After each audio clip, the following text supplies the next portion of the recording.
Okay. Everybody, what's going on? Thank you for coming out. Appreciate it. Also, don't forget to take a look at the table over here so you can see the different things we got going on with KHM, services, programs, products, all that stuff that we got going on. This is most of them. There's a couple more that we have that can't fit on that table, as you can see, but this is just a good baseline if you're interested in something we have going on. This is social, so thank you for being social and talking and communicating. So make sure you get each other's numbers, information, stay in touch. You know what I'm saying? We're supposed to have more people come out. Some people messaged me, they couldn't make it. It's kind of last minute and so forth. So I understand. So it's all good. But thank you for the ones that showed up here. I'm about to do a quick whiteboard session. You can keep talking and all of that. But a whiteboard session because when I was live, people were asking me to do it. And I said, okay, I'll do it. And if y'all here, since we're here, you got questions or you want to have a conversation about something that you've been thinking about, whatever, then this is a prime opportunity for us to go and start whiteboarding some things out, all right? Cool? Yes? All right. Does everybody subscribe to Kingdom Harbinger Ministries on YouTube? Yeah. Who's not? Raise your hand. All right, cool. All right. All right, so those who have been, I think one of our chapter launch events, the whiteboard, we didn't do it in New York, right? There's no whiteboard there. We just had the projector screen, right? Yeah. But I think I did it at one of them. I don't remember which one it was, but so I'm waiting for people to come in through here on the live. And to y'all that's watching as well, we live streaming. So if y'all have any questions, let me know. Can somebody, I don't know if somebody wants to help me out, look on their phone to see if there's a question that somebody has and they want to be a designated person to do that. Just go to King Harbinger Ministries, look in the chat. If you see a question, you got it? Okay, yeah. I'm not going to see it from here. So you'll just let me know and I'll just whiteboard it. All right.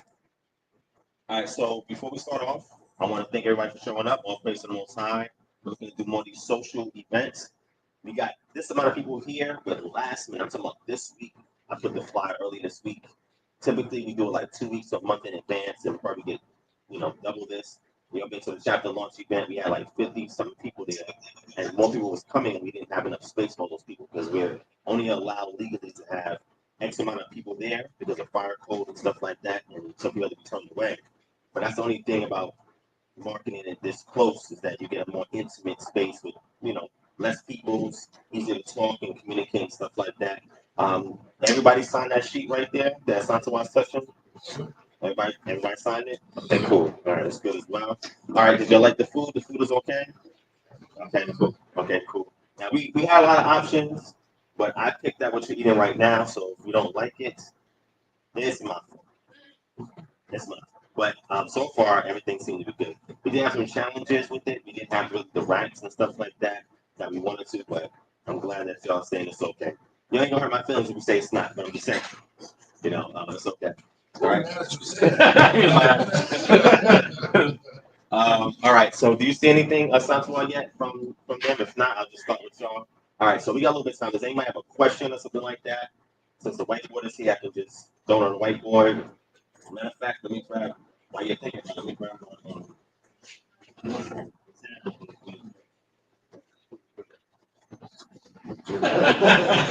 Yeah, I got you. I mean, it has to be a little bit more specific so I can get into it. You know what I mean? So, yeah.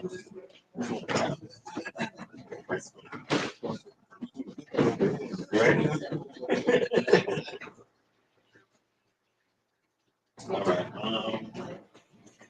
Anybody got any questions? Oh yeah, the question about how you know where you're traveling from.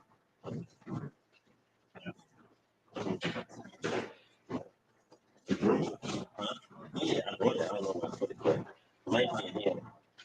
That's not gonna be in there. It might be in here.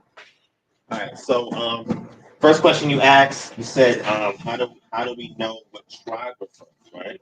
Okay. So that's a great question. So let me see how best I can answer it. And I've done this before in other whiteboard session, but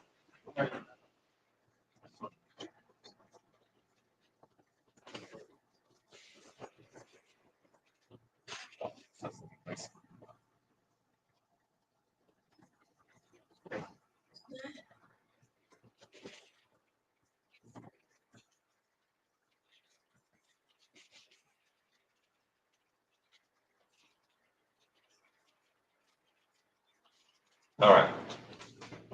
So there's several things to look at in regards to this.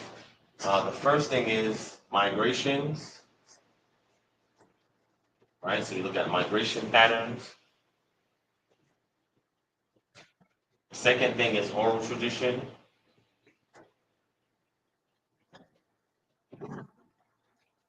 Next thing is customs.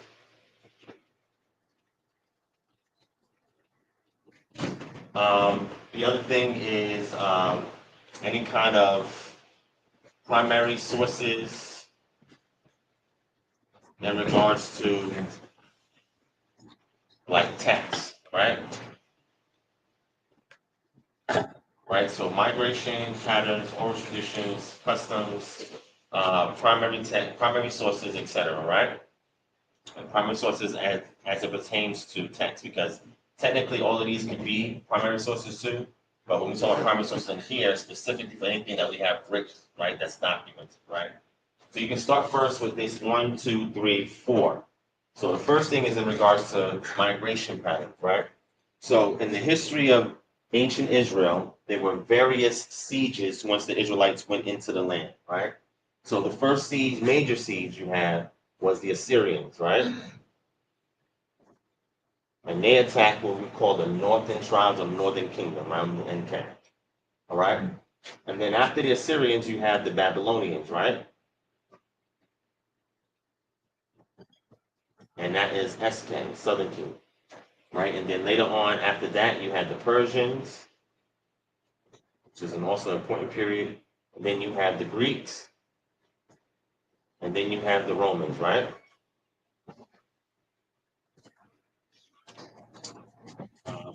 Is somebody coming in? I'll leave it out. Okay. All right. So we have a situation where the Assyrians, they came and they sieged the north, right? And what happened was when the Assyrians got a foothold in the north, in about, so you have 721 markers. Is there another black marker somewhere? Yeah, I probably just using another color.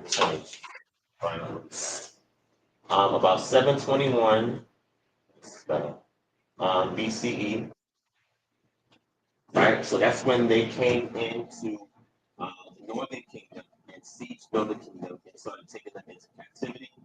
Then, about 20 years later, at about 701, they went and they sieged Lachish, which is a stronghold that is north of Jerusalem, and they were successful in taking Lachish. Then they attempted to take Jerusalem, and they were unsuccessful. However, they still overpowered the Judeans, so they made them a vassal state instead of going in and really conquering. Right? When this happened, somebody get 2 Kings chapter 17. Read.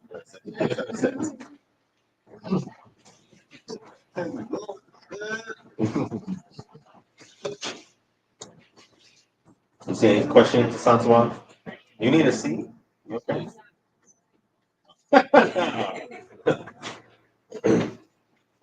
Said no questions yet?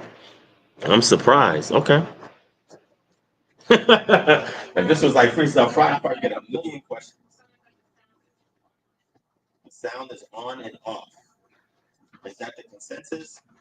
If y'all can't hear, let me know. Hit 1. If it can hear properly, you hear perfectly? Okay, and you have the Bluetooth from the site and everything. Oh, you talking about from here? This Devon is crazy, man. I'm thinking he's talking about the Bluetooth in his ear and everything. He's like, nah, I'm right here. I can hear no problem. I hit 1 if you can hear clearly. If it's still cutting in and out, I might have to stop the stream and just record it. So I need to know so I know what to do. Somebody says it's in and out. When you move to the side, it's very choppy, but when you move to the middle, it's good. Oh, so you saying if I'm right here, you know what? I know why that's the case. You know, that's crazy. I can fix that. You have it set up in cardioid mode. I think that's what it's called. So it's only going to capture audio directly in front of the mic. All right, let me fix that. I know how to fix that. Hold on.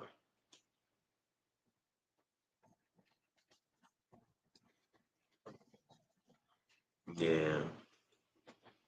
Yeah, I know exactly what it is. All right. Let me change this setting, y'all. Let me know if you can hear it better. Yeah, that's what I got it in. So I'm gonna do stereo mode. Okay. All right. Let me know if this is better. I'm gonna move to the side. Let me know if this is better. I'm gonna move over here. Let me know if this is better. Let me know if this is better. Let me know if this is better. Let me know if this is better. We'll move this up some too so you can see a little bit better.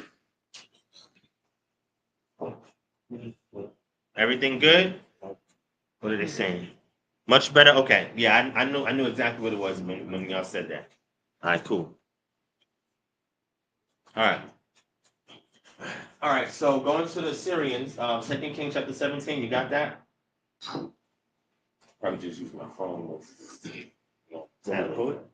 Yeah. 2 Kings what? Chapter 17. Which one? Nah, just read. I'm gonna use 2 Kings chapter 22. 2 Kings chapter 17. Chapter 17. Oh, what verse? Hold on one You second. understand? Yeah, I'm pulling now. Is that Hosea rules in Israel? The what? Hosea rules in Israel? King 17. Yeah. The fall of Israel, Oh, I exile. didn't You don't remember. Yeah. I'm gonna wait. Yeah. See what we got. 2 Kings 17. Yeah, this is it. So it's on that verse 5. Verse 5. 2 Kings chapter 17, verse 5. Is, then the king of Assyria invaded the entire land. 3 years. You gotta say it a little louder because they can't. Matter of fact, I got it. yeah. No, let him get it because I don't want you to focus on that. Yeah. So. No, you gotta stay over here somewhere. If you go behind, they're not gonna. Yeah, stay right here. If you go behind, they're not gonna. 2 Kings chapter 17, verse 5. Yeah, that's good. Then the king of Assyria invaded the entire land, and for 3 years he besieged the city of Samaria. Finally, in the 9th year of King Hoshea's reign, Samaria fell, and the people of Israel were exiled into Assyria. They were settled in colonies in Halah along the banks of the harbor river in Gozan, and in the cities of the Medes. This disaster came up upon the people of Israel because they worshipped other gods. They sinned against the Lord their God, who had brought them safely out of Egypt and had rescued them from the power of Pharaoh, the king of Egypt. They have followed the practices of the pagan nations the Lord had driven from the land ahead of them, as well as the practices the kings of Israel had introduced. The people of Israel had also secretly done many things that were not pleasing to the Lord their God. They built pagan shrines for themselves in all of their towns, from the smallest outpost to the largest walled city. They set up sacred pillars and Asherah poles at the top of every hill and under every green tree. They offered sacrifices on all of the hilltops, just like the nations the Lord had driven from the land ahead of them. So the people of Israel had done many evil things, arousing the Lord's anger. Yes, they worship idols, despite the Lord's specific and repeated warnings. Again and again, the Lord has sent his prophets to seer and warn Israel and Judah. Turn from your evil ways, obey my commands and decrees. The entire law that I commanded your ancestors to obey, and that I have gave you through my servants the prophets. But the Israelites wouldn't listen. They were as stubborn as their ancestors who had refused to believe in the Lord their God. They rejected his decrees and the covenant he had made with their ancestors, and they despised all of his warnings. They worshiped worthless idols, so they became worthless themselves. They followed the example of the nations around them, disobeying the Lord's command not to imitate them. They rejected all of the commands of the Lord their God and made 2 calves from metal. They set up an Asherah pole and worshiped Baal and all the forces of heaven. They even sacrificed their own sons and daughters in the fire. They consulted fortune tellers and practiced sorcery and sold themselves to evil, arousing the Lord's anger. Because the Lord was very angry with Israel, he swept them away from his presence. Only the tribe of Judah remained in the land. Stop there. All right, so we see the Assyrian siege, the northern kingdom, and the northern kingdom had what tribes? Let's see if we go through the tribes. Let's flip up over the circle. So we need to deal with 10 tribes, right? So we got Manasseh, Gad, Asher, Ephraim, Zebulun, Dan, Ephraim, Naphtali. We got Ephraim, yeah. Naphtali, Issachar, Sakar. Reuben. Okay. 1, 2, 3, 4, 5, 6, 7, 8, 9. We missing one. Yeah, who we missing? So we got Ephraim, Manasseh, Simeon, Zebulun, Gad, Reuben, Asher, Issachar, and Naphtali. Who's missing? Simeon. There you go. 10. That's 10, right? Yes, sir. All right, so we have these 10 tribes. Now, what's interesting is that the Assyrians, what did they do when they came in and conquered Samaria? What did they do to these tribes? According to what we just read. They corrupted them. No, what did they do? What did they bring them? Gods. No, where did they bring them? To? How did they live? Suffer on. To Babylon. How did they So they took them out the land and they brought them into Babylon. If you keep reading that story, you'll see that lions started to attack the people in that land. And a messenger told the king of Assyria, hey, these lions are attacking the people in the land. What do we do? He says, go get a priest from the tribe, from one of these groups, because the northern tribes had their own king and their own priesthood that was distinct from Judah. Right? So they had, based on what Jeroboam, he set up astute people in every town to become a priest. Right? And that practice goes back to Judges. What you see in Judges, you had typical people from the north who were becoming priests with an ephod and everything like that, right?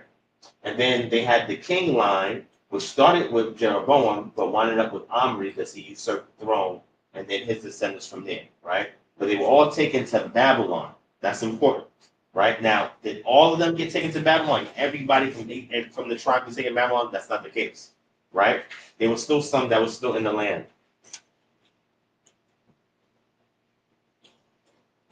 Okay. So somebody get you still reading? Yes, sir. Okay. Go somebody get 2 Chronicles chapter 30. Because some people think that they took everybody from every tribe out of the land and took them into Babylon, but that's not the case, right? And we'll see this in the case of Hezekiah. 2 Chronicles chapter 30. 2 Chronicles chapter 30, yeah. Verse what? Start at verse 1. You can bring the food right there. So you can get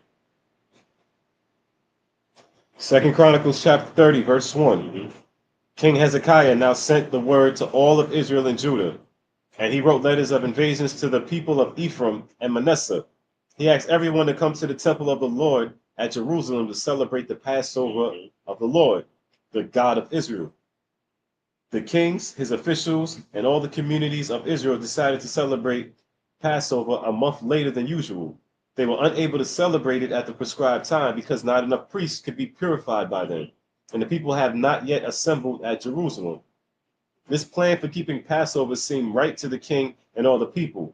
So they sent a proclamation throughout all Israel from Beersheba in the south to Dan in the north, inviting everyone to come to Jerusalem to celebrate the Passover of the Lord, the God of Israel.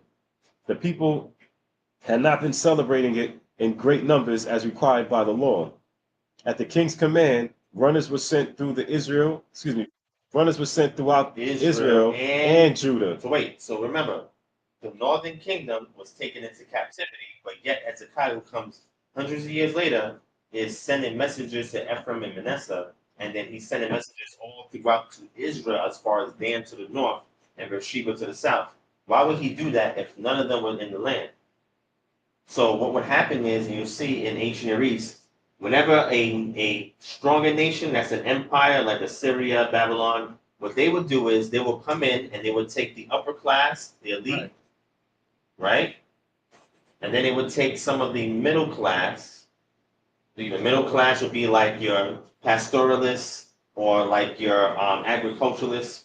And then they would take them and they would settle them in prime land in their kingdom. So they would stand like around the Tigris and Euphrates River, and they would say, hey, look, this is what we're going to do. We're going to give you a land grant, and you're going to work on this river here, because the river, you can do irrigation, do your agriculture. We're going to give you some land property here. You can tend cattle, sheep, whatever the case may be. And then the work you do here is going to determine how much grain or food that we give you and how much of this land you can keep over a period of time. Now, everybody else who was not part of that middle class, which is your lower class, they were stuck in the land. They never was taking out the land. And that's always a practice, because what do you do with them? They're collateral damage, right? They have no skill sets or anything for it. So the middle class and elite are taken, but the rest of them, you have some of this, and then you have some of the middle class there, but mostly the poor are left behind, right? So now what Hezekiah is trying to do, seeing that they were ravaged by the Assyrians, he said, look, I want to try to bring all our people together so that way they can do this universal Passover, like back in the days of Solomon, which was the last time they actually did a Passover together as a nation, right? So go to verse, where'd you stop at? Stop at verse 6. All right, read the rest of verse 6. Read where it says children of Israel again. It says, with letters from the king and his officials were shredded. Okay. Got it? 2 Chronicles chapter 30, verse 6. At the king's command, runners were sent throughout Israel and Judah.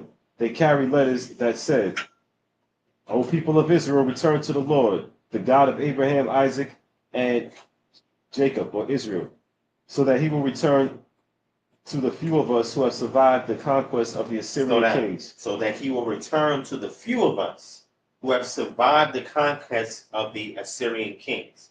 So there were still people in the land from the Assyrian siege. The Assyrians did not take all of the 10 tribes of the north. They only took these elites, nobility, the kings, monarchy, and some of the upper middle class. The rest was left in the land. So he realized that they survived the siege. So, hey, I'm trying to get everybody together, right? So read the rest of that. Do not be like your ancestors and relatives who abandoned the Lord, the God of their ancestors, and became an object of derision. As you yourselves can see, do not be stubborn, as they were, but submit yourselves to the Lord. Come to his temple, which he has set apart as holy forever. Worship the Lord your God, so that his fierce anger will turn away from Go to you. verse 10. Boom. The runners went from town to town throughout Ephraim and Manasseh, and as far as the territory of Zebulun. But what happened? But most of the people just laughed at the runners and made fun of them. Verse 11. However, some people from From Asher, Uh-huh. Manasseh, Uh-huh. and Then Zebulun, what? they humbled themselves and went to Jerusalem. Okay, you can stop there. All right. So now we see, no, matter of fact, go to verse 17. Since 2 Chronicles chapter 30, verse 17. Mhm. Since many of the people had not purified themselves, the Levites had to slaughter their Passover lamb for them to set them apart from the Lord, Verse for the 18. Lord.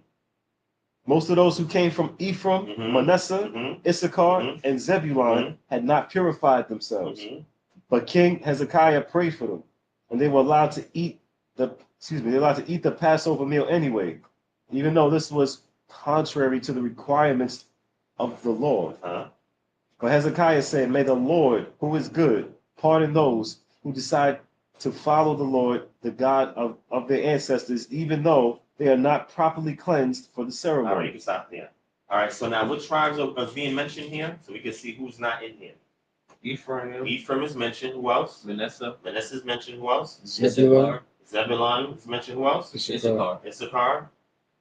Okay, so there's no Simeon, there's no Reuben, there's no Naphtali, there's no Dan, even though they went as far as the territory of Dan, which is in the north on the coast of where Phoenicia was back then, on modern day Lebanon, right? There was no Asher mentioned, right? No. And there was no Gad mentioned, right? All right, so now Manasseh, Ephraim, Zebulun, and Issachar all had people that was left behind in the land. Okay? You have no mention of Gad. Where did Gad go? Asher, Dan, Naphtali, Reuben, and Simeon. So, two things. The most of the Gadites, the Asherites, the Danites, Naphtalites, the Reubenites, and the Simeonites were in Babylon. Some of them went to the south where Judah is at to escape the siege in the north. And then a lot of these tribes, like Gad, Dan, etc., started to migrate further into what we would call Africa today. So going into Egypt, going south to Egypt to what we call Sudan, staying there for some time, and then going all the way south, right? So I'm gonna give you a name. So now we're gonna get in to answer this question, right? Through migration first. So the first name I'm gonna give you is so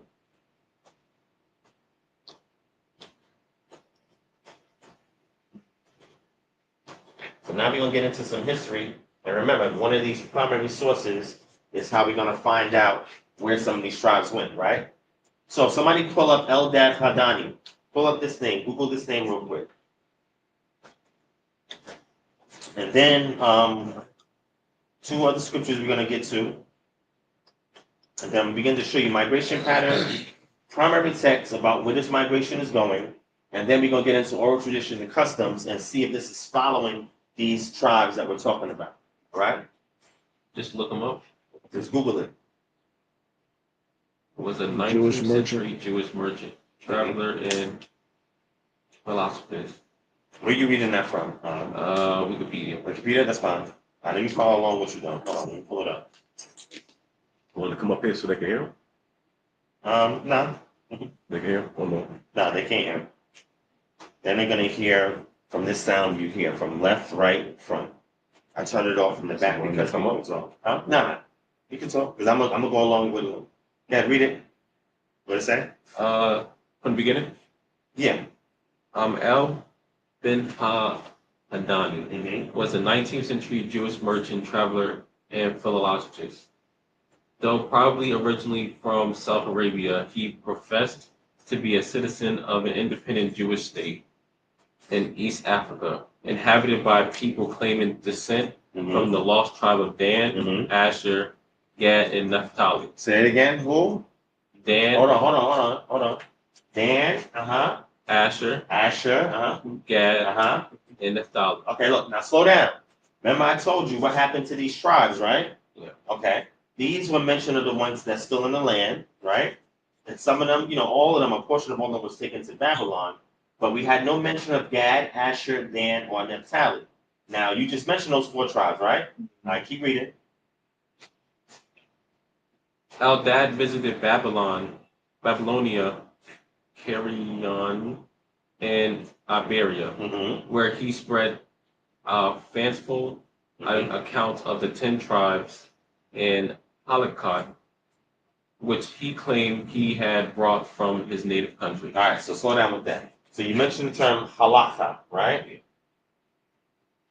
Halakha. Yeah, so halakha. So what is halakha, right?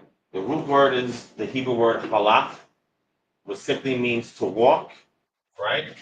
Halakha, when you add this you turn this from a masculine into a feminine, which means you're taking it from a literal concrete understanding to a more abstract ideological understanding, right?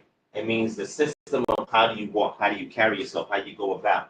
So how does this pertain to what we're about to read as far as customs and oral tradition? Well, halakha is the things that you do that is not explicitly laid out in the scripture, right? So for example, how do you slaughter a goat? Where's the instructions in Torah to tell you specifically step by step how you slaughter a goat? It's not there.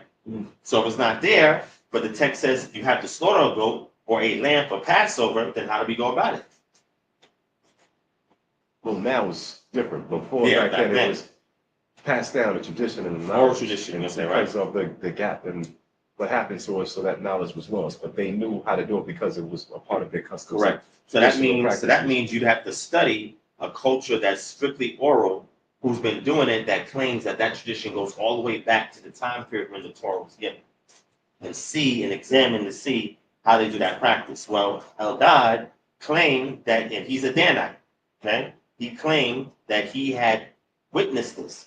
He saw that, and you can cut it. I'll just talk it through. He claimed that he saw these tribes, all of these northern tribes, or a representative of all these northern tribes, more specifically Gad, Asher, what did you say, Dan, in Naphtali? Yeah. That he saw them in East Africa, what we call today, yeah. So did they give a date? for, year for this guy? yeah, I'll give you the date, though. I already know. It's 9th century AD. Okay. So 9th century AD is Eldad Hadani, right? So after the siege, some of these individuals went into Judah, from Judah to Egypt. From Egypt, they went all the way down the Nile to where we would have Mount Kilimanjaro, or the region where you have Kenya, Ethiopia, all of those countries in East Africa, where he claimed to say that he had traveled there. He's seen these tribes there, and they were in different camps or whatever. And on the Sabbath day, the river that would flow through where these camps was at, that the river would stop up on the Sabbath, and then the river would continue to flow. That's why when they say fanciful, these are one of the things that he had mentioned that he claimed that he witnessed happen on the Sabbath. However, the things that he mentioned in regards to these tribes, when he went and shared this information to Iberia, you mentioned, right? Algeria, he went to Babylon, word about him went about everywhere, and he had halakha with them, which is the practices that these Jews were doing in those regions, or these tribes were doing. So what the Jews did at that time, they sent letters out to different rabbis or whatever the case may be, saying, hey, we heard about this guy. Is this your halakha? Is this your custom? Is this your practices? And they're like, nah, we don't know who does that. They reach out to another one. Do you know? None of them knew about those customs that he claimed that he got was from any rabbi, any Knesset, anything like that at that time. So they started to believe what he was saying about him actually seeing these tribes in that region and practicing the things they did. One of those things I mentioned is sacrifice. How do you slaughter or sacrifice an animal, and what animals are deemed clean and unclean? One of those was the fowl that we call today, common fowl, which we call today is a domesticated chicken. Call it chicken, but it's a domesticated fowl. And there were some rabbis that would say that chicken is clean, some that say chicken is unclean. However, one of the things that he was saying in his halakha, based on what they were doing with chickens that was in that region, was because the chicken has two quote-unquote stomachs. It has one which is a gizzard, and the gizzard, as you know, it collects grit as the chicken is pecking at the ground, and it uses that to grind the food, because chickens don't have teeth, they have beaks. And then it passes along to a real stomach that actually processes everything before it goes through the intestinal tract and stuff like that. So because of that, he said because it passes from the gizzard to the stomach, technically it's almost like two stomachs, similar to some of the cattle and other animals that have multiple stomachs that they use to process food. However, the rabbis will teach us something totally different, but the way that they developed it based on their oral tradition, which was pre-First Temple destruction. So First Temple destruction was destroyed by the Babylonians, and they were keeping customs prior to that time period. They had no exposure to any Jews outside of these tribes, some of the southern tribes, after that fact, because they were scattered, right? And the Jews went where? To Babylon, and they continued further south into Egypt and into Sudan, and from Sudan all the way down till we get to what we call where the Great Lakes is at in East Africa, right? So he started to outline what some of those practices are. That's very important because over time, that starts to follow where these migration patterns start to go, right? At that time, Ethiopia wasn't called Ethiopia, right? That wasn't called that term until the Greeks came on the scene. It was called Abyssinia, right? Abyssinia, or some call it Al Dukan, right? Or I was messed that word first.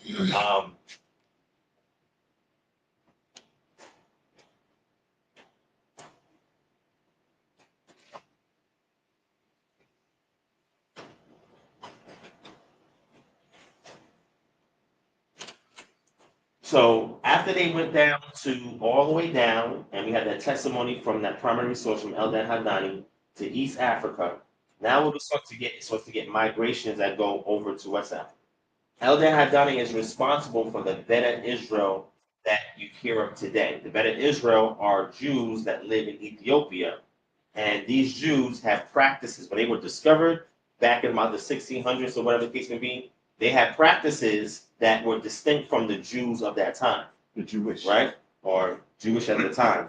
And because of that, they claim it comes from their pre-exilic customs. Before they were exiled, Israel was exiled. When they left, they kept all those customs that they learned in the land, and then they migrated or followed after them. So anything after the Babylonian siege, they had no clue or any information about, right? So when the Talmud was put together, right, which consists of the Gemara and the Mishnah, when the Midrashim was put together, all of these things that happened during Persian captivity that the Jews were learning or whatever, they had no knowledge of that. Now, that's important because if you go to find a group of people who make a claim that, hey, we are these people and we know what we know, they're going to chart to say, okay, at what point in time were they exiled?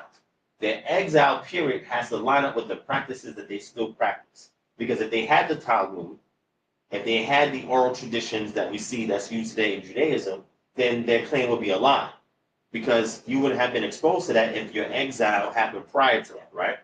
All right, so as they start migrating, they go across this mountainous region. So we have four historical accounts of these European travelers that was going throughout Africa and was seeing these tribes traveling and saying, oh, they were Jews in Abyssinia, and they took the mountainous region from Abyssinia all the way to Congo, right? And then from there, they started migrating all the way west, and then you have one wave that's going to what we call Luango today, which is on the western coast of where Congo is at today on a map, and then the rest took the sub-Saharan route. So in Africa, North Africa is a whole Saharan desert, as you know, and south of that is what we call sub-Saharan Africa. There's more foliage there, there's more forestation there, etc., right? So these Jews started to travel along these routes until they made it to West Africa. So I'm going to cut it short because there's a lot of information to go to.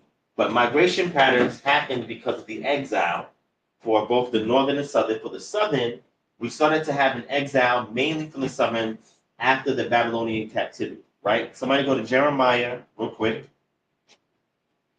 Jeremiah chapter 42.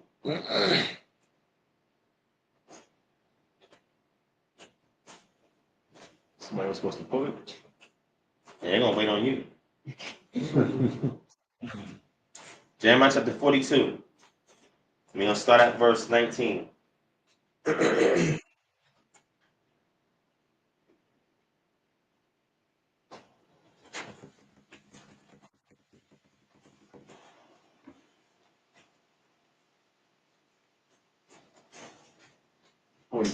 Yep.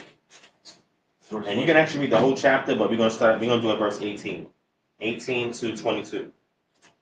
Because remember, all of this happening is because they broke the statute, laws, and commandments, which he read in 2 Kings chapter 17, verse 5 and on. So now they thought, oh, the Babylonians about to siege us. We need to get away from this siege. So this is what the Most High says to them via Jeremiah.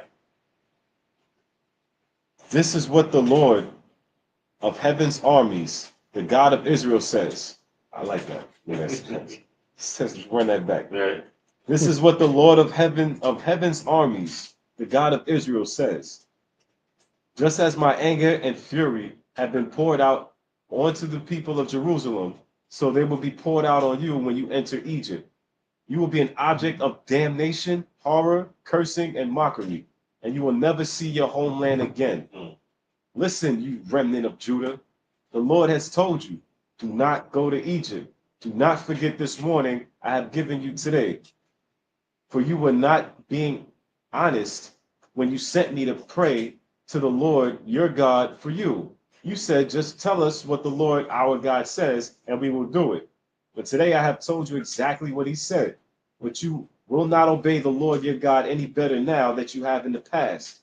So you can be sure that you will die from war, famine, disease in Egypt, where you insist on going. All right, so now when the Babylonian captivity happened, they wanted to escape the consequences instead of confronting them, accepting them, humbling, repenting. They said, okay, well, if Babylonians are coming, we're just going to go into Egypt. That's where we was at before. You know a little bit about where our ancestors did in Egypt, we can survive in Egypt. So you had a portion of Judah that did go into Egypt, but when the Babylonians sieged, a good portion was also taken to Babylon, right? So that's the first exile of the Judeans going into Africa, right? After the Babylonian siege. We get that again, that happens again over time during the Grecian captivity, where if you read the book of Maccabees, you'll see Antiochus IV was the one that sacrificed a pig on the altar by the temple. And because of that, you had the Maccabean revolt, which led to the establishment of the dynasty of Jews during that time period during the Grecian captivity, which was autonomous for about 100 years until infighting occurred and the Romans took over. When that happened, you had more of Judah that started to push more into Egypt. Now when we get to the scene where 66 to 70 AD occurred, which is considered the first Jewish and Roman war, quote unquote, that's what they call it in history. For those 3.5 years, you had the Zealots fight the Romans. They lose to the Romans, Josephus being one of them. His brotherhood that he was with, they all committed suicide except for him, and he was spared and used to chart the history and all the information and knowledge as intel, right, for the Romans about who these Jews that's willing to defy us. All right. Now, when that happened, you had an exile of Judeans, more of them going into Africa after that event occurred. So now you have these waves of Judeans going in, but before they got there, the northern tribe was already traveling within Africa, right? So you asking the question again, how do we know which of these tribes we're from? Well, I'm gonna give you one example. I'm gonna end it off on this, right? Now we're gonna go to oral tradition. In oral tradition, you have a group of people called the Igbo, right? Anybody heard of the Igbo peoples before? Southeastern Nigeria? Okay. So the Igbo claim to be Israelites. That's their claim, right? Not all of them, but a good portion of them do claim to be Israel. When you ask them, what's your oral tradition? Like, what tribes have you kept orally to know your identity of who you are as Jews? They say Gad, they say Dan, and they say Zebulon or Manasseh. 1, 2, 3, 4. So they can claim anything. Anybody can claim anything, but how do you validate that what they're saying is true? Well, they have a culture. They have a cultural practice called amenema. Amenema is what is called, it's like the culture done in the land. Remember when Israel was taken into the land, everything they did was based on the immediate environment, the ecology of the land, the environment of the land, the topography of the land, all of that factored in how they're supposed to keep the statute, laws, and commandments, right? So when they migrated and made their way over to West Africa, they kept a lot of this stuff with them, but they disguised it in this practice called amenema. Amenema to the Hebraists that are discovered in southeastern Nigeria, when you study these practices, they're all pre-exile practices, meaning that there was no conversion. It wasn't like Jews went over there, later on European Jews went over there in history, converted all of them, and turned them into Jews. In their practice that they had, everything they did in the land, it was a substitute. So, for example, when you do first fruits, you have to give grain offering, right? Well, there's no grain in that land like it is in Israel. So what did they use to substitute for that? They use yams, right? Yams is one of the things that they use as a substitute to do their first fruits. So what they did was, as their culture is traveling with them, they have to use the resources in their immediate environment, and they map it to what they did in Israel and find an alternative in the land that they end up in. And all of these practices they're talking about go back to the pre-Islamic practice, which confirms that these are people who are from some of these tribes who have made their way over to West Africa. You understand? You got it? Does that work? So then it breaks down even further in the oral tradition of different places. Like Abuja is one place in is one state that's there in Nigeria, and they tell you which tribe settled in Abuja. And then they give you another region. This tribe settled in this region. This tribe settled in this region. This tribe settled in this region. And if you have ancestors that go back, or ancestry that goes back to one of these regions, then you can kind of connect yourself to one of these tribes here. But just remember, the Judeans also, what we call the Jews, southern tribe, also flowed into that region as well, right? But their counting is in other places in West and Central Africa. Got it? Yes. Got it. Right. Question. Yes. So, being that the tribes were consolidated, Yes. right, and we had the 3 tribes in the southern kingdom, and we had the rest of the 10 in the northern kingdom. When it comes down to the migration now, being that they were consolidated from the northern kingdom, how were we able to distinguish? Would they stay separate amongst themselves as a whole, or were they just all one melting pot? So, because they, the same way that we see in the book of Numbers, where they set up camp. So they was there together as a group, but the camps was in different areas. Got it. Right? So, and then also the scripture says for them not to marry other tribes. You must marry within your own tribe, which keeps you distinct and have you some custom or some traits that are distinct from the other tribes as well. You know what I'm saying? So what? Yeah. When we pull it out, pause. Pull the scripture out. Here we go. Look at Mars.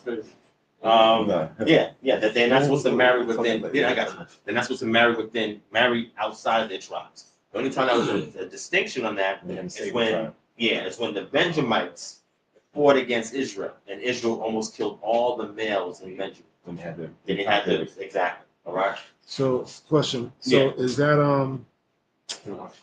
that something that was supposed to carry throughout the generations, or a certain time frame? What you mean, as far as marrying within? Yeah. It's supposed to be when they were sovereign in the land.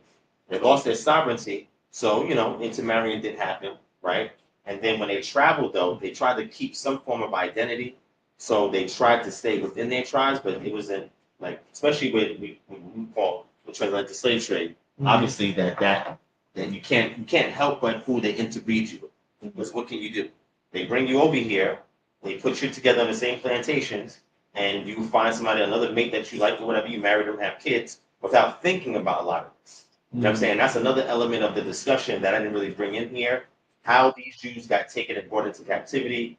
Were they practicing any Hebraic customs when they got off the ship, etc.? But there's something called crypto-Jew. That's very important, right? Crypto-Jew. Well, what's a crypto-Jew? A crypto-Jew is an Israelite who, behind closed doors, practices his culture, but outwardly he practices the religion of whatever the people are in that land. From fear of persecution, isolation, whatever the case may be, exile, or whatever the case may be. So that started to happen in mass when the slave trade started to occur. They started to disguise their identity. It started first with Mohammedanism, because remember, Islam had a bigger slave trade than the transatlantic slave trade. Right? Yeah. And that slave trade took them all the way from Madagascar, what's called South Africa, all the way to Madagascar, and then from there all the way to what we call the Middle Eastern countries, where they started to trade slaves. Yes. Is that, if I was going to ask you about you mentioned once in the video the influx of Judah from Spain and Portugal. Of course, old Spain, correct. Old Spain and Portugal. Yeah. And then also like how that ties into the Pacific slave trade that is rarely mentioned and talked about, and how like the Philippines Islands and that hemisphere because was collecting also. The Spanish and Portuguese went over there. That's why a lot of people in those regions speak Spanish. Is that part of the crypto Jew movement, like leaving Spain and Portugal? That I don't. Well, there was some Sephardim that went as far as those regions as well. And Sephardim, like the 1600s. Yeah, correct. Yeah. There you go. So anywhere from 15th century all the way to about 17th century. You know what I'm saying? And Sephardim, which would have been the authentic Jews. Not all of them. Some of them were converts, but the ones that were kicked out, they went in all parts of the world. You know what I'm saying? So in regards to the question that he asked from his specific ancestry, what I'm saying is, if you did a DNA test, right? And the DNA test is only going to give you enough data for about 2,000 years. It can't really give you a lot of DNA unless we discover some in West Central Africa, which is extremely difficult, right? Yeah. But if you saw and they went back to Igbo land, and let's say the Ibibio peoples, right?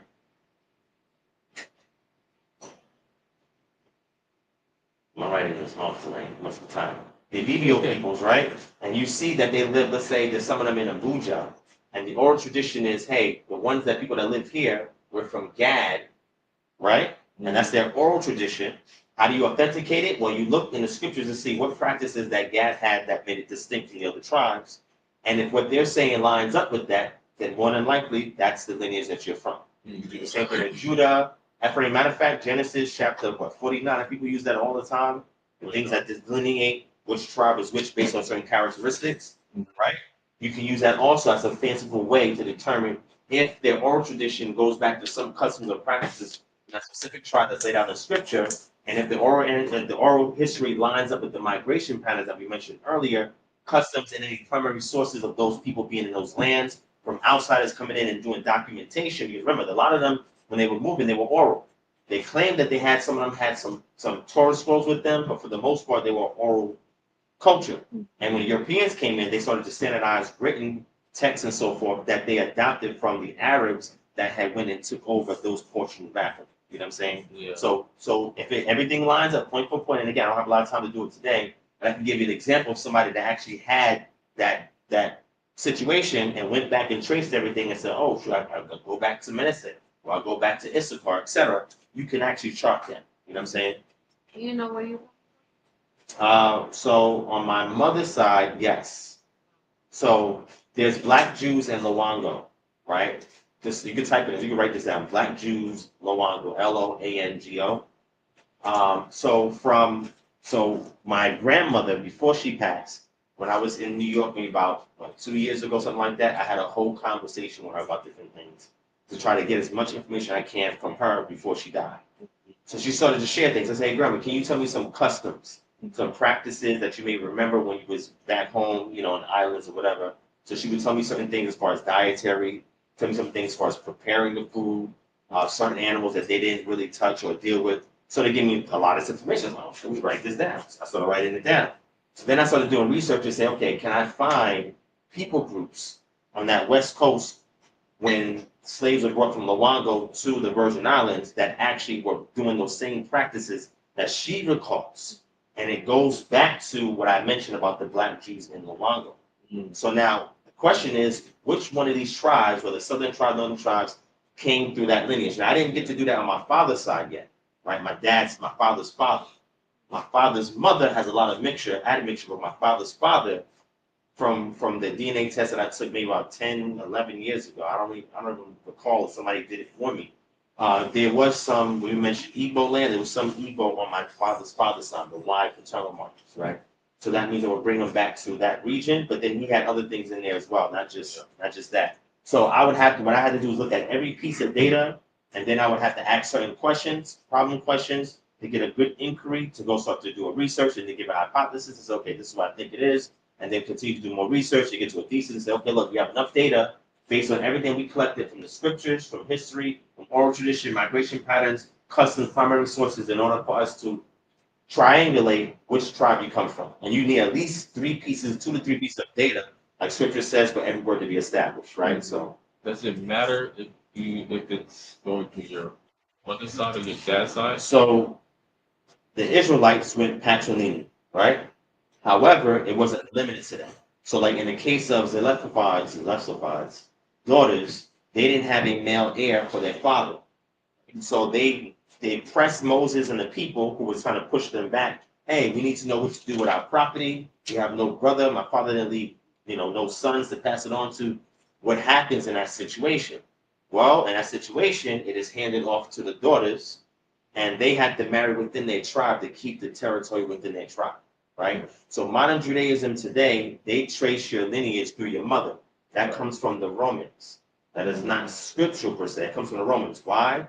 The Romans had a deal with citizenship. The only way that you can be proven to be a Roman is if you were seen coming out of your mother's womb who's a Roman. So eventually, when the Jews started to transition to become Roman citizens, they started to assimilate and adopt some of those practices, and then went back in reverse and tried to find scripture to justify those practices, right? I talked about this in one of my old videos where I showcase where that custom comes from. And I've actually had debates with Jews and asked them, do you know where this comes from? A lot of times they don't know. They think it's just oral tradition, and I have to show them the history, right? Right. So either way, if you come through your mother or father, you can be an Israelite, but for the scriptures' sake in the book of Numbers, they trace that back to the father's lineage. Yeah, and the reason for that is because the father, the man, was responsible for the territory ownership. So when you see everything's divided, it's to the men who are the head of household that are responsible for provisions and protection on the territory allotted to the different heads or chiefs of clans that they then was given the land to when they went into Canaan, right? So that's why it's responsible going through the father's lineage to trace all of that. And then you see that custom is kept all the way at least to the 1st century, where we see in the book of Matthew, they chart Jesus or Yahushua or Yeshua back through his father's lineage, genealogical. You know what I'm saying? Now you have an account in Luke that's different than Matthew's account.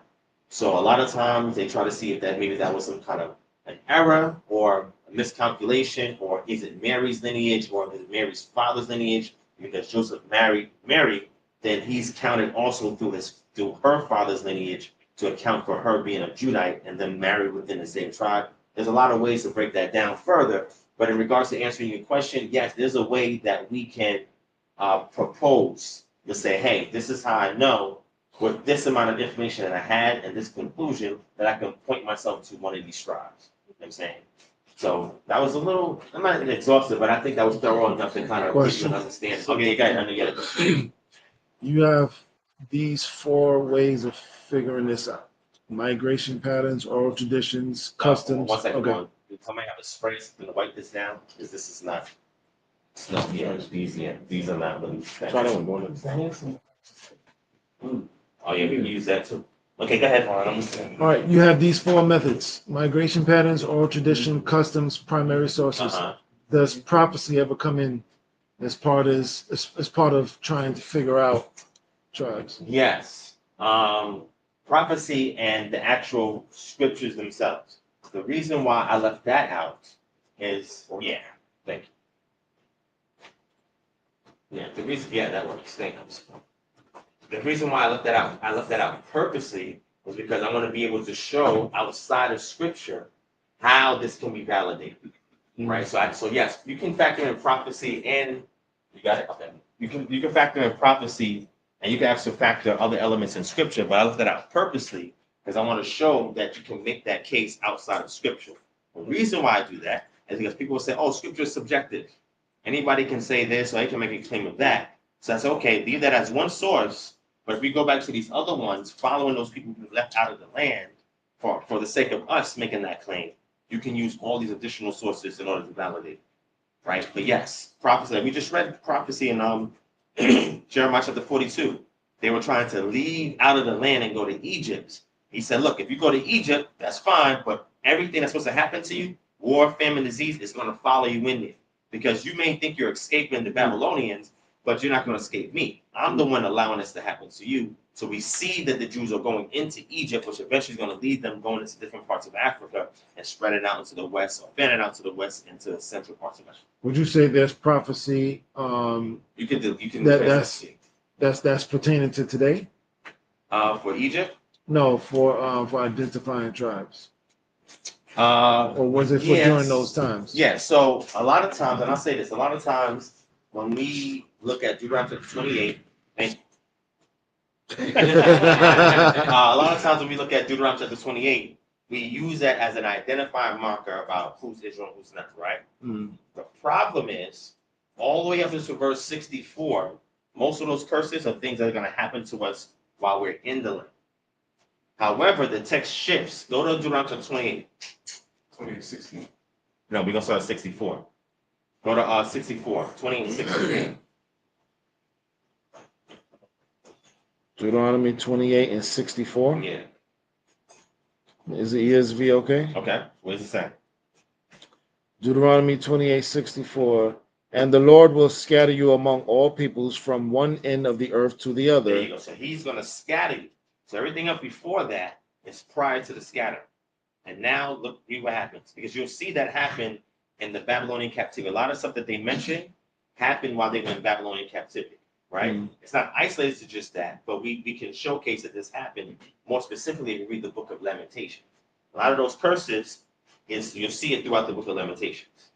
Yeah. So didn't the Assyrians have ships that went back into Egypt during the? So there's an isolated account that I think it's from the Phoenicians that scholars use to showcase that they did send a ship to Egypt It was during for some some kind of of them, war. but it wasn't all. Yeah, exactly. Yeah. It wasn't all of them though. Right. But they did take some of them as a representative of, and I think it was from Samaria where Ephraim would be at, and they did take them back based on some wars that was in that region there, Right. and they did take some of them to Egypt.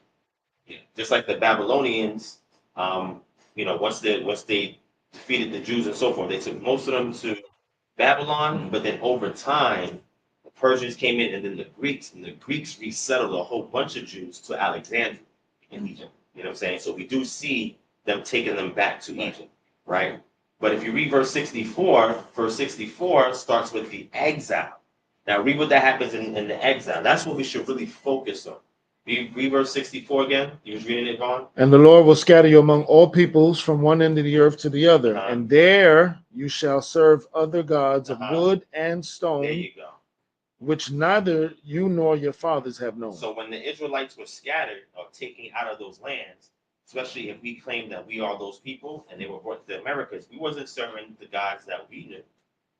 We served a whole different God of America was being established by the colonists that were escaping persecution themselves from Europe, and they brought us Jesus. They brought it to us. They brought us Jesus. That wasn't the God we was worshiping when those Israelites were scattered and moved into the land. And a lot of those Israelites who were taken from the west coast of Africa, they were not practicing Christianity or dealing with the New Testament in any way, shape, or form. A lot of them were not, because they were not exposed to them, because they migrated prior to them, even prior to the 1st century CE, from the northern tribes. And some of those Judeans that left out during the sieges that occurred to them, that went into Egypt and tried to escape punishment, right? But then after, when we get to 66 to 70 AD, a lot of those Jews were Messianic. And some of those Jews made their way into Africa and eventually to Western Central Africa, right? I think that's a good way to break it down. Yeah. To have it. A lot of times people want to use the text to prove, the condition. Correct. But having, external factors like archaeology, migration patterns to show, hey, this actually, did happen. That's And corroborate what we're reading here, right. right? So keep reading that. Verse 65. Mhm. And among these nations you shall find no respite, No respite. and there shall be no resting place No for the resting place. sole of your foot. Keep going. But the Lord will give you there a trembling heart and failing eyes, and a languishing soul. What else? 66, your life shall hang in doubt before you. Night and day you shall be in dread and have no assurance of your life. Now slow down. This is happening in all the places they were exiled. Okay, keep going. 67, in the morning you shall say, if only it were evening. And in the evening you shall say, if only it were morning, because of the dread that your heart shall feel and the sights that your eyes shall see. So now, everywhere the Jews were exiled, this according to the text, this is what they should be experiencing. So when we came over here, were we experiencing that? Yeah. You dreaded your life, because it hung in the balance at any given time, being somebody who's of a lower social class, and especially when the majority of that lower social class is in chattel slavery, anything can happen to you. There's no guarantee that you would live the next day or not. You would have a failing heart. You would hope that it's night, so you don't have to keep working during the day. You hope it was day, so that way you wouldn't get captured or trapped or something happened to you at night. Right? Keep reading. 68, and the Lord will bring you back in ships to Egypt, a journey that I promised that you should never make again, and there you shall offer yourselves for sale to your enemies as male and female slaves, but there will be no buyer. Correct. I'm gonna leave that part alone, but I just want to show you 64 to 67 to showcase that specifically is talking about what would happen to us while we were in exile. Right? Everything else above that is really literally talking about the things that happened to us in the land, because at that point, since we disobeyed the Most High, He's allowing the nations to invade the land and actually doing what they're doing, which is the oppression that they did to us, which you can find in the Book of Lamentations. So if you get a chance, read the whole entire Book of Lamentations and see if you can map each one of those things outlined after verse 15 all the way to verse 63, and see if you can find a mapping or corresponding element in the Book of Lamentations, and you'll see it's there. Right. All right, so let me see. I think somebody had asked some questions here. There's a lot of stuff here. Let me see.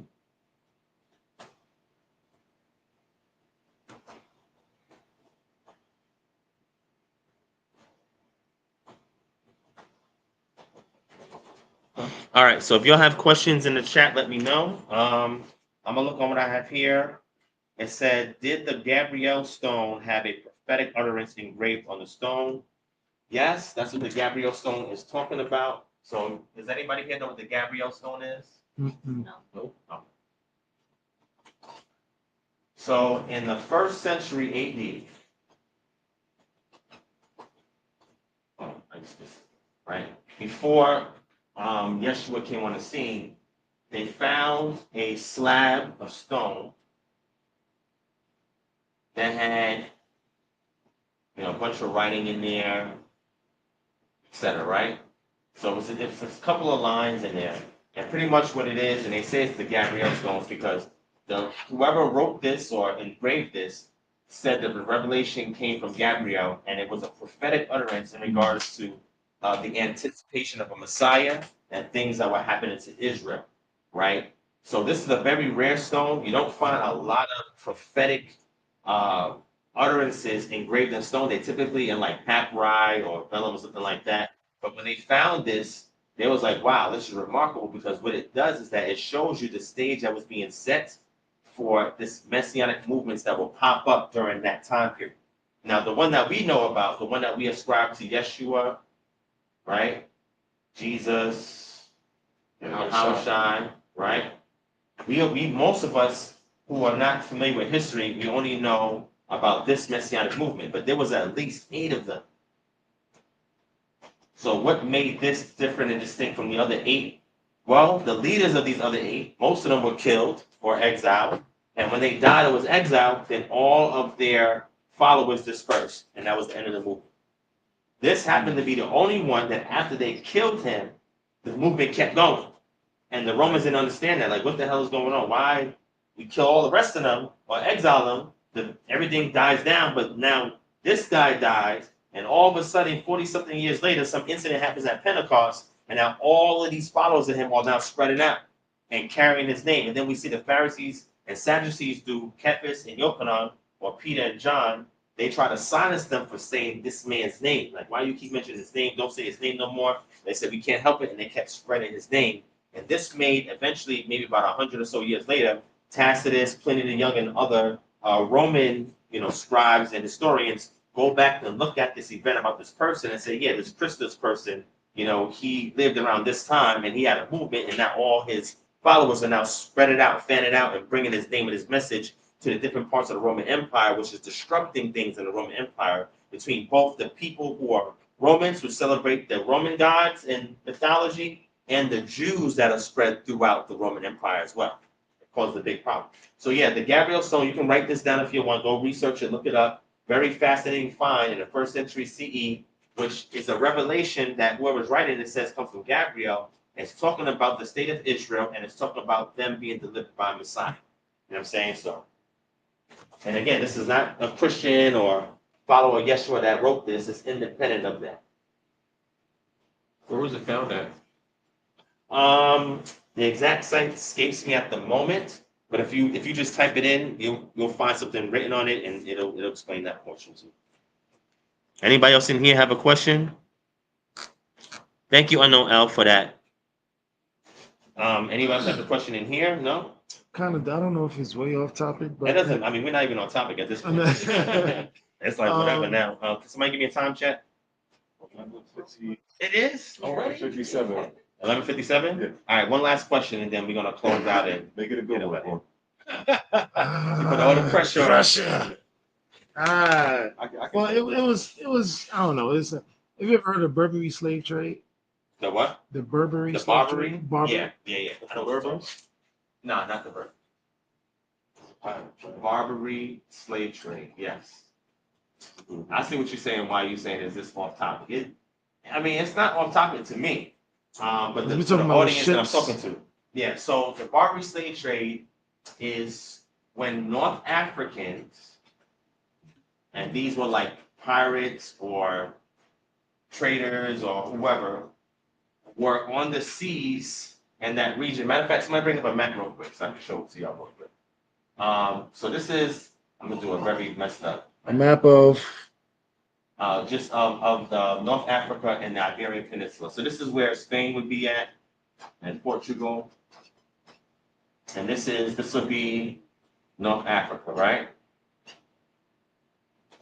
Right. So there were pirates and traders and other, sailmen or whatever the case may be in North Africa that would go to the coast, these regions here, and they would steal Europeans and put them into slavery. That's what you're talking about. So this is called the Barbary Coast. And they would they would take Europeans and they would put them in slavery. So technically, before the transatlantic slave trade, Europeans were being put in slavery. Before so-called Africans were being taken from Western Central Africa and brought into slavery. Europeans were being Is brought that into slavery. old Spain? Is that before the Babylonian captivity of the 1600s? Yeah. Okay. So basically the So no, I so know it was during that whole entire period. This was happening so over before, during, hundreds of and years.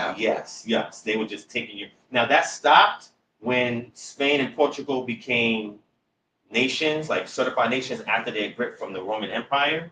A lot of that started to dwindle, but it was still going on. Where after hundreds of years, Europeans were being taken on coast. So much so that no Europeans were living on the coast anymore. They all moved inland because they were afraid they would be captured by these pirates here and taken into slavery. It's a really interesting history if you go study it. So I recommend everybody take a look at that. Now, could they use Deuteronomy 68? No. 28, 68? For that, no, I don't think. No. The closest you get in regards to that is British Israelism. So British Israelism states that the Isles of Britain, that the tribes of Israel, they're there. Like all the tribes of Israel is in those British Isles. You know what I'm saying? And they trace it all the way back to Israel, all the way through to what we call the Middle East, through East Europe, all the way into the region over here, and then when they get to the British Isles over here, and they said that the 12 tribes of Israel, they all migrated and they settled in that region there, and that everything you see about the British monarchy, right, the coat of arms and all of that, ties back to one of the tribes of Israel. So mostly Judah and southern tribes, but that's what they Does that deal with 70 AD when the Romans went in there and there were the two supposedly legendary two princesses who escaped?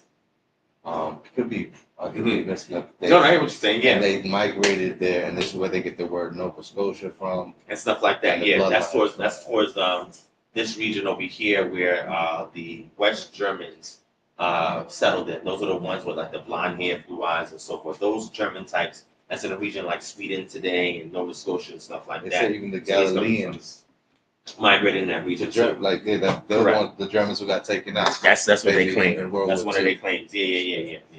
So yeah, that's another whole another subject matter. But if you type in Barbary slave trade, it's a little known fact in history that a lot of our people have no clue about, right? But again, that's a totally different situation that's unrelated to anything biblically speaking, and those people don't claim to be Jews.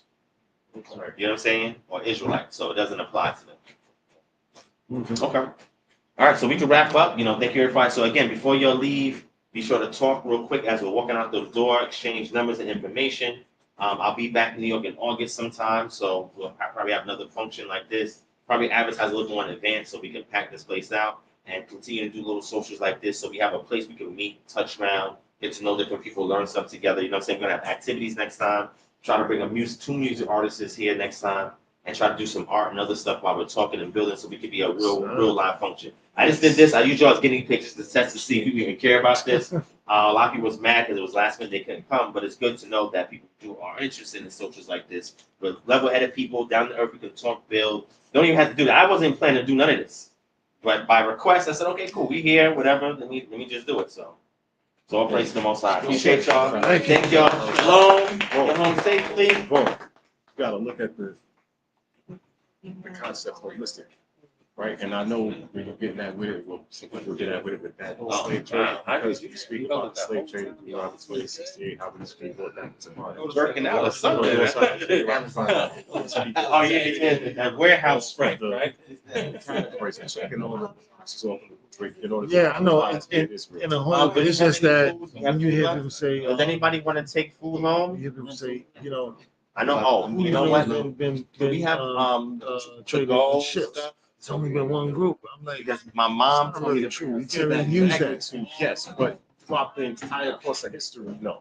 Right? And there was events, isolated events we don't know about. People get kidnapped all the time by pirates and I mean, so many things happen, right? So yes, the whole world is had the potential of that possibly happening to them, but on the magnitude that it affected so many of our people, it's just one group that would fit that, because now we got to also check off the boxes for that.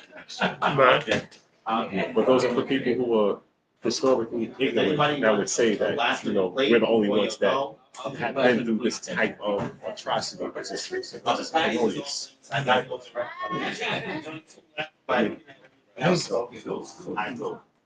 What you been up to? Working. Working hard? Working it. Man, you sound like you've been working hard. Working. Man. What do you do? Home improvement. Oh, man. But now I'm working on like Let me give you a I'm hug. so sorry that I didn't get a chance to talk to I you. know, I What's told your you to name? go to Dinah. Dinah. Listen, I'm a Mama AC. And that's my husband over there, Naya. Yes. Are you all KHM members? No, Patreon members. so we didn't pay for the Okay, Patreon, that's but okay. we follow. We've been following for several Following him? years. Okay. Yeah. So now we just gotta go ahead and follow because when he was in Atlanta and they did the Passover, like the whole event, we wanted to come out, but we wasn't able to. So we like moved into different states and stuff. So yeah.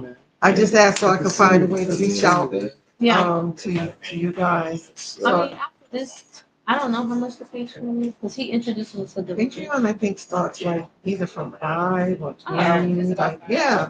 Okay. Yeah, just to I don't say. really know why we just signed that. Okay. I usually leave out at 10, but yeah, no, definitely. Yeah. We definitely follow. I'll make sure to get on that this month. So then stay in contact. Just really trying, if you could put your name, Yeah, I did. email and everything, Oh, email, well, the okay. email and telephone number. We're trying to find a way to kind of keep communicating with everybody. So it's kind of hard to do because people show up, but you know, I don't have any communication whatsoever, not unless they're actually members, and then we have our monthly meeting. Are you a KHM you have member? a monthly meeting? Oh, we have Zoom meetings. Hey, Yeah. They're membership meetings though. So what's the difference between a membership and the Patreon? Well, the KHM is different from the Patreon. Patreon, you know, you go on, you get everything that you post on there, you get to see all the videos, you get to use the books and everything. So it's like If you have more than access. 200. Yes. The KHM is actually being in the community and building community. Okay. And so you have a group that you can join, you have a chapter that you can join. You get to do the fresh skills training, which helps you to relate customer service or anything. They have various services on there that can help you build whatever it is that you're trying to do. Okay. And so so you get that free. So other than that, it's just joining a group, being in a chapter, and learning how to do community and be in community. Definitely.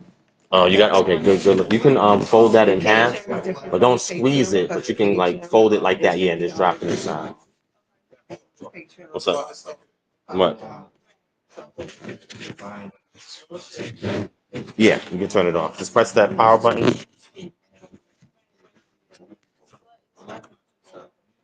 Goes in here. No, that's okay. Oh, yeah, you have to hold it. can you help me? Keep holding it, keep holding it. Keep holding it. Right. Wrong. Oh, no, let it go, let it go. Press it one time. Right. You guys need help with me? Yeah. Oh, okay. All right. Need help wrapping anything? So what? Need help with wrapping anything? You can leave that in, leave that in. Yeah, I'll take one. You can unplug this stuff right here. Anything that you supposed to come and do? Yeah. Yeah, so be in touch. They got all my info on the paper. Okay, cool. Somebody help them with whatever they want. Let's put this. Huh? Yeah, my brother. Yeah. That's what. What's his name said? What was the dude from the camp saying? All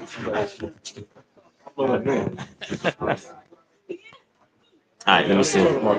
Yeah. All right, y'all. Peace and shalom.